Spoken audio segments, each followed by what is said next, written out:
My name's Matt Odie. I'm from Cleveland, Ohio. And at the age of 24, I was diagnosed with stage 3C testicular cancer. At the time, at 24 years old, I was probably the healthiest I'd actually ever been. I was working out 6, 7 days a week. I was eating the right foods. I just started to date my now current wife, Lauren. When you're in your 20s, a lot of the times you think you're kind of invincible. And for me, I started to get these minor back pains. It's probably just overlifting or something like that, and it just kept getting gradually worse and worse and worse. And me being the stubborn 24-year-old that I was, one night I ended up puking up blood.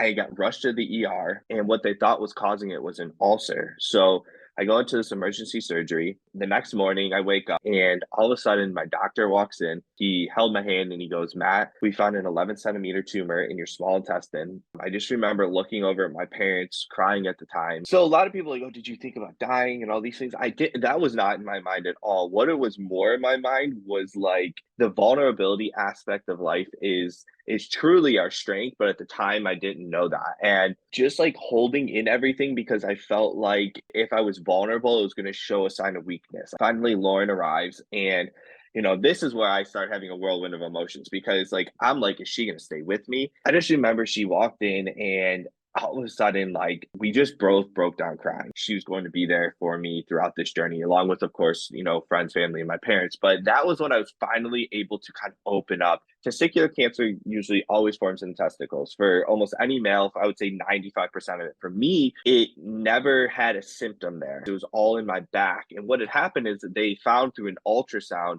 that that's how it originated. And that's when they finally were able to diagnose me that it was stage 3C testicular cancer. They basically, right off the bat, was like, okay, we know what cancer it is. We have to put you on chemotherapy like today. There was no like, okay, maybe tomorrow or this or that. It was so advanced. So, within a week, I started losing my hair. So, how it worked is you'd have 5 straight days of chemotherapy, then you get about a week and a half off, and then you have to repeat it. And I ended up going through 5 different cycles. Usually 4 is the most they'll do, but since mine was so advanced, they had to add an extra cycle to it. So it was super, super challenging, not only, of course, physically, but like mentally draining too, because I was such an active person. I almost wanted to give up for a little while because I just felt like every single day was just like a setback after a setback after a setback. And if I gave up, I'm giving up for more than just myself. And just remember this, when you decide to give up on something, chances are it's not just you and yourself that you're giving up on.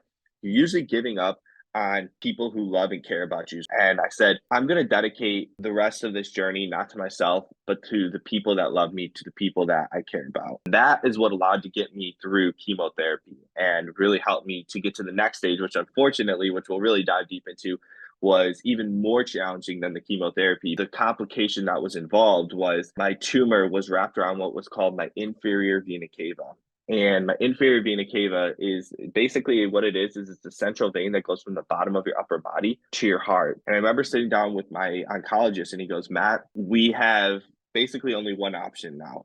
And that is you're going to have a massive, what's called RPL&D surgery to remove the rest of your cancer, to remove the tumor. And unfortunately, since it's wrapped around your vena cava, we have to remove that as well. It's going to be around a 10 to 12 hour surgery. And we don't know the complications that are going to, entail." Going into the surgery, I was close to about 140, 145 pounds. Before that, I was about 185 pounds. So I lost about 40 pounds throughout chemotherapy. Coming out of that surgery, my whole body ended up swelling up, and I was close to 200 pounds. I remember waking up about a day later and I couldn't even move. It was super weird. I was in a ton of pain, and I was like, oh my gosh, what is going on here? Another week goes by. I'm out of the hospital. I'm at my house, and all of a sudden, the draining just like stops, just like this. And it stops in a way of I still have all of this, swelling and everything in my body. And all of a sudden, I go into so much pain. They had me on Percocets, Oxycontin, everything. And they rushed me to back to the ER. Immediately put me in an ambulance, get me to the Cleveland Clinic, and right then and there, my body started to go in what's called compartment syndrome, which is basically your body shutting down. I started to have kidney and liver failure. They ended up having to do close to 7 liters of fluid that they had to drain out of my stomach, which took multiple surgeries and multiple weeks. And I had a catheter in my chest. I had a catheter in my neck because they thought I was going to be on dialysis for the rest of my life. And I ended up falling into a 2 week non-induced coma. A week out of my coma, they go to take out one of the catheters in my neck because I am starting to miraculously make some progress. I end up having what's called an air rhythm heartbeat. It's like a 1% chance. I go into cardiac arrest. They have to do 8 minutes of CPR on me, bring me back to life, and then they had to seduce me into another 1 week coma. And then basically throughout that whole process, I had to completely relearn to walk again. So learning how to walk again was no doubt the most challenging thing. I can't move my legs. I can't move my hands. And it wasn't that I was paralyzed. It was that I was so drained and so weak, and my body had gone through so much from kidney to liver failure. Was I had to start with doing some leg exercises. So the first thing they'd have me do, it was almost like, think of PT. I would like raise my leg like 3 inches up off the ground and then put it back down. From taking my very first steps from laying on my bed took almost close to a 2 week process in the ICU. And it was just a massive struggle. I ended up having 5 surgeries throughout that whole process. And the last surgery I had was called an open wound surgery. If anybody goes to my social media pages, you can see I have a massive, massive scar on my stomach. And what they did was they had to remove my abdominals because my stitches, for some reason, bursted open out of nowhere, had to rush me back in, and they had to, go into this major surgery. And what an open wound surgery is they had to completely leave my skin open and put a massive mesh around it. That was not fun at all, and it took over a year to heal. I never had a point in time where I was like, I'm just ready to give up and die. Talk about my faith was tested, and just my will to and determination to stay alive and really keep pushing forward. I have a little saying in life is everything in life happens for you, not to you. When I finally started to learn this concept, which I'll explain in a second, it really did shift my mindset. It really did shift my perspective, and it allowed me to focus more on the positives.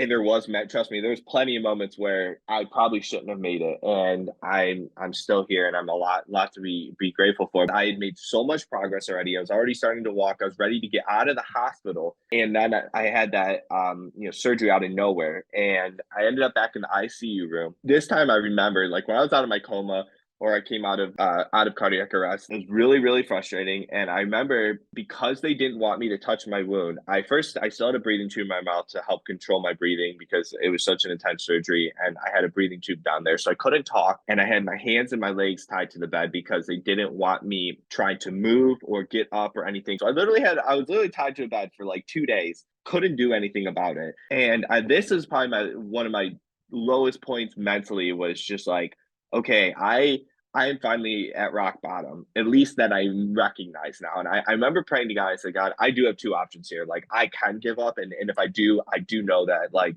this is over. Or I said, God, I'm in the lowest point of my life. The only place I can go from here is in the right direction. And can you please today give me the strength? Can you please today give me the courage to just put one foot in front of the other, literally? Finally untied me and they took the breathing tube out. I'm not even kidding you. I walked further that day than I had ever done previous. I was like on this mission. After around 53 to 55 days, I was released from the hospital. And it wasn't like rainbows and butterflies. Like I was still 110 pounds. I couldn't walk more than maybe 50 meters, but like, okay, it's go time. Like I need to start, really starting to heal myself. And I think that was the turning point in my life where I really was able to kind of push myself forward. Talk about falling back into a victim mindset. So I told you, I'm like, oh, I'm feeling great. I'm ready to go. And that was mostly because I had a nurse or doctor every single day to hold me accountable. I was going to physical therapy every day. Now I'm on my own. I have Lauren and my parents, but it's not like having a nurse coming in and checking your vitals every day, doing blood work, making sure you're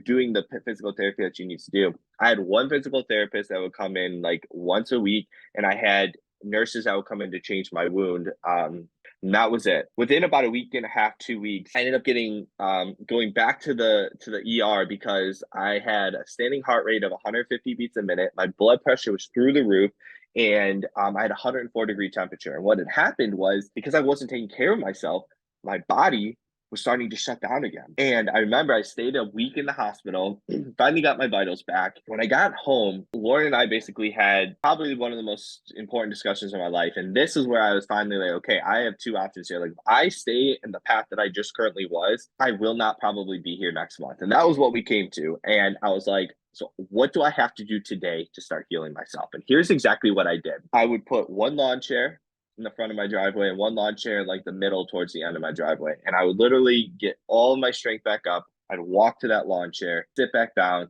contemplate life a little bit and say, okay, I got to get my butt back up and I got to go back to this other chair. And the next day, guess what I would do? I would just move it a little bit further, a little bit further. And one day, it wasn't in the driveway anymore. It started going into the sidewalk. I started moving that a little bit further, a little bit further. And eventually, one day I was with my dad and I said, hey, Dad, don't even bring the lawn chair anymore. Let me just see if I can make it the whole way. And that was the moment I truly felt like the healing journey was in full effect because I made it all the way out and I made it all the way back. It's probably close to only maybe 200 meters, but it was such a mental success for me that anything that else came my way, I was like, okay, I have the momentum now. There was a greater purpose attached behind it. I truly believe in order to take action in your life, you need to work through your limiting beliefs. Whether it is, I'm not good enough, I'm worried what other people think of me. When you can overcome those limiting beliefs, you can then now start to take what's called imperfect action. And what imperfect action means is you're taking action knowing you're going to fail along the way, but you also know that those failures are what's going to help you truly achieve and truly get to the goal that you're trying to accomplish. It wasn't the physical thing I was excited about. It was the mental part I was excited about. When I was finally able to release that chair, it was like a mental block that was in my head of like, I can accomplish anything. And that was when I was like momentum shift. And that's like anybody on a weight loss journey. Like, cause I'm also into the health field and I help a lot of people through whether it's weight loss or gaining strength or whatever it is, rebuilding your body, rebuilding your mindset. I tell them that it does start right up here. And when you get that momentum, it's like a snowball effect. And it's just the hardest part is the first 2 to 3 weeks of eliminating a lot of the negative behaviors that you have. So I either had to surround myself with other guys or other people that could relate that were already healed from it, or I just had to rely on my faith and say, okay, God, give me the strength today to just make that small step forward. It took me about a full year to finally heal my wound. So I had this big football-sized mesh over my stomach. It took me about a full year to heal that.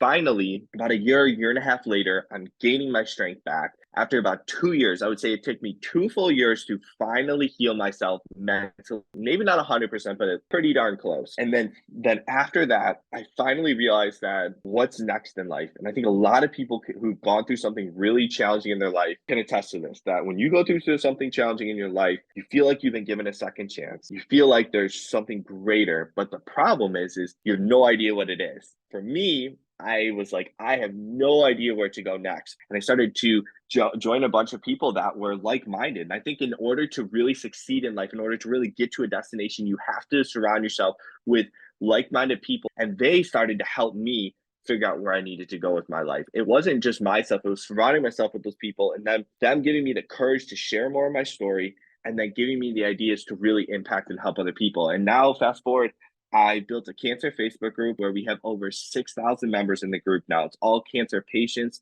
caregivers, and survivors. So if I didn't have cancer, I truly don't believe I would be living a more authentic life than I am right now. I really don't believe that. Number one, I don't really think I would be married.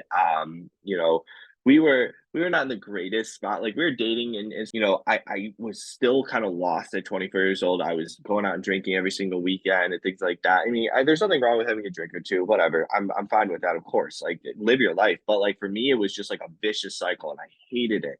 I was in such a bad rut. And now that I am able to have this greater meaning and have this path that I'm on isn't about me anymore. And where I really believe true happiness comes from is being able to serve and give back to others in a meaningful way that is authentic to yourself. And that is where now I've been able to find true fulfillment in a certain area of my life. Ever underestimate the power of helping one person every day. I want to let everybody know who is listening right now, you are powerful in your own unique way. And whatever you are going through, use that to, become a better version of yourself. But there are other people that can use your message as well. And I'm not saying you have to do what I'm doing either. You don't have to go on stages. You don't have to do speaking. Maybe it's just getting involved with your community. Maybe it's going to a local church. Maybe it's whatever. It's your family. It's your children. Whoever it is, you can make a massive impact in somebody's life through your journey and through your story. So I want to preface that and make sure that people know that they are enough in whatever part of the journey they're in.